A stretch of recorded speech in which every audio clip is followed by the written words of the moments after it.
Before I show you the 4 mirrors, I need you to do something. Look at yourself, not right now, but think about the last time you looked in a mirror. What was your first thought? Was it criticism? Was it approval? Or did you quickly look away? Here is what most people don't know. The way you see yourself in a mirror is never really about your face. It's about what your mind has been trained to see. And in the next 15 minutes, a simple choice is going to expose that completely. I'm going to show you 4 mirrors. Each one looks completely different, and the one you're most drawn to will reveal something about you that you have probably never said out loud. Don't overthink it. Your gut knows, and your gut doesn't lie. In psychology, there's a concept called the self concept. It's essentially the story you tell yourself about who you are. And most of us build that story before we were even 10 years old. Think about that. The version of yourself you carry around every single day was largely written by a child. This test isn't magic, it's based on something very real. Your subconscious mind communicates through symbols.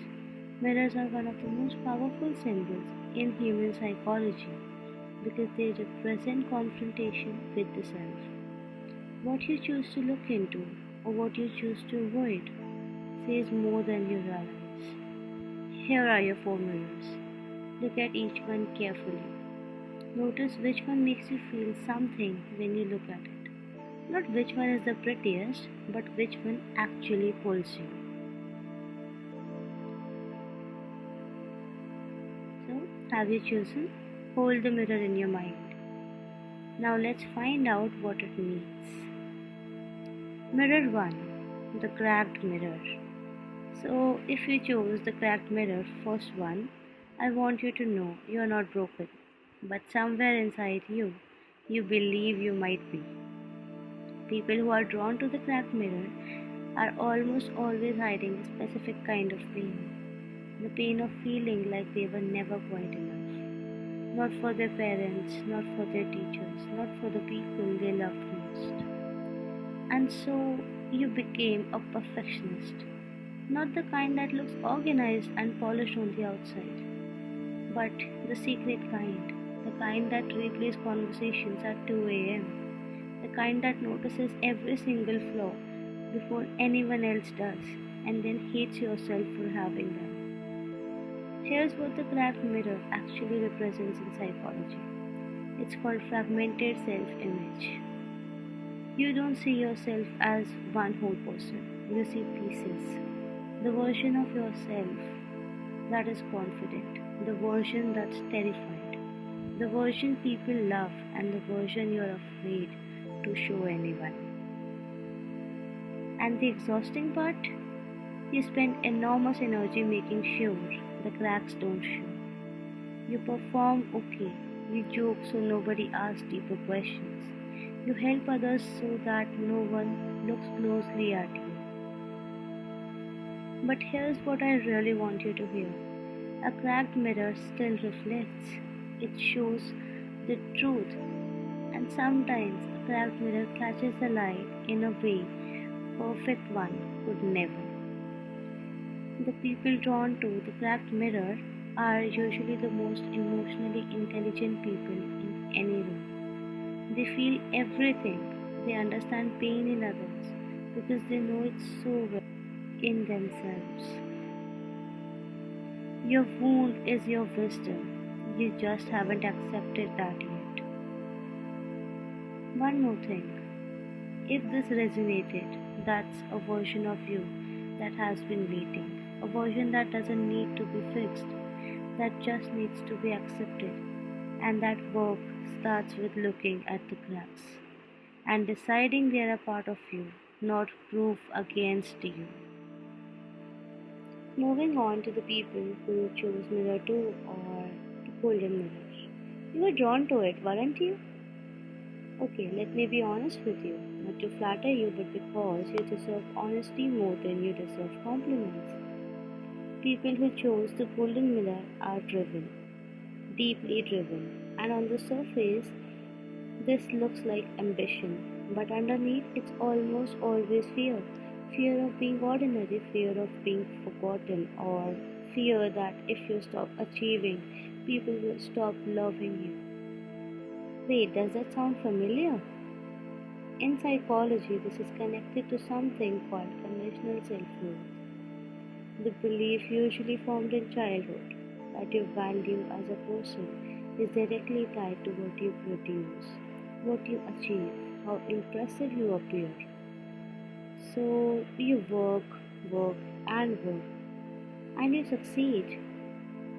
Then, for about 24 to 48 hours after each win, it feels good. But then the emptiness comes back, and you chase the next thing, and the next, and the cycle keeps going. And somewhere along the way, you stopped remembering why you started. The golden mirror definitely looks beautiful. It's bright, it draws the eye. But here's the psychological truth: gold is a reflection of external light, it has no light of its own. And that's the shadow side of golden mirror person. You shine brightly when people are watching, but in the quiet moments, alone, with no achievements to show, you don't always know who you are. And this isn't a criticism. This is the most important thing I can tell you. The version of you that exists when nobody is watching. That person is worth knowing. That person is actually more interesting than every trophy you have ever owned. The golden mirror isn't wrong. It just needs to be turned inward. Now let's move on to the mirror 3 or the foggy mirror. This choice tells me something very specific about you. You know who you are in pieces. There are moments of complete clarity, moments where you feel deeply sure of yourself. And then it shifts, and the fog rolls in, and you look for yourself in the mirror, and you can't quietly find who's there. People drawn to the foggy mirror often absorb other people's emotions like a sponge. You walk into a room and you feel everything. The tension nobody is talking about, the sadness behind someone's smile, the thing that isn't being said. This is your greatest gift, and it's also the one thing that erases you. Because when you spend so much of your energy feeling what everyone else feels, you lose track of what you actually feel. Your needs get foggy, your desires get foggy, your sense of self gets foggy. Psychology calls this enmeshment, when your emotional identity becomes so entangled with others that you can no longer tell where they end and you begin. Tell me if this is true. You have given so much to so many people. You have been the safe space, the one who listens, the one who stays, and you have done it with love, genuine love. But somewhere in the middle of all that giving, you forgot to be a safe space for your own self. The fog doesn't mean you're lost. The fog means you have been living in someone else's light for so long that you have forgotten how to turn your own on. The moment you start choosing yourself, not out of selfishness but out of survival, the fog starts to clear, and what's underneath it is usually someone extraordinary. Moving on to the people who chose the fourth mirror or the black mirror. Most people scrolled past this one, or they felt a little uneasy looking at it. But you didn't. You chose it. And this tells me everything. People who choose the black mirror don't fear the dark. They have already been there. They have sat in the uncomfortable silence that most people run from. They have faced the parts of themselves that other people prefer to pretend don't exist. You're a deep thinker, probably the deepest thinker in most rooms you enter. And because of that, most rooms feel a little too shallow for you. The black mirror in psychology represents something called shadow integration, the Jungian idea that the most powerful version of yourself only becomes available when you stop running from your own darkness and start looking at it directly in the eye. And you have been doing this the whole life, possibly without even knowing it had a name.